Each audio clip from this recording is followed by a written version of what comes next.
जी हाँ दोस्तों, drama serial इश्क तुमसे हुआ की अगली किस्त में आप देखेंगे कि नफीस अहमद के घर कोर्ट के आर्डर के साथ अपने बेटे असद को लेने आएगा। फिर गुल की खाला सास नफीस को बताएगी कि मैं घर पर नहीं थी जब गुल घर छोड़कर चली गई है और असद और असफी दोनों बच्चों को अपने साथ ले गई है और गुल अपने भाई नुमान के घर चली गई है। फिर नफीस सुरैया को फोन करके गुल के बारे में पूछेगा कि क्या वो आपके घर आई है। फिर नफीस बताएगा कि गुल अहमद का घर छोड़कर नाराज होकर आई है।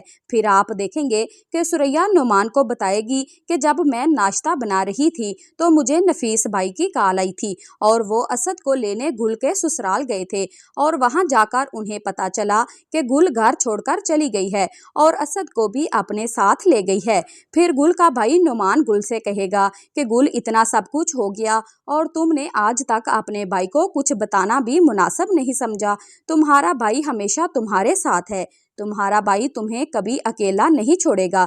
तुम परेशान मत हो, मैं सब कुछ संभाल लूंगा। फिर अहमद की माँ अहमद के अब्बा से कहेगी कि पहले गुल ने ये सब कुछ नफीस के साथ किया था और अब ये सब कुछ अहमद के साथ कर रही है।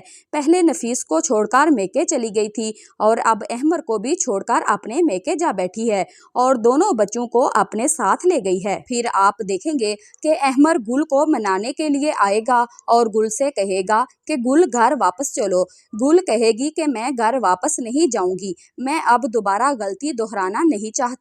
मेरी बस इतनी ही गलती है कि मैंने तुमसे शादी की और तुमसे शादी करने की वजह से नफीस असद को मुझसे छीनना चाहता है और मैं असद के बगैर नहीं रह सकती। फिर अहमद गुल से कहेगा कि क्या तुम्हारे लिए असद ही सब कुछ है?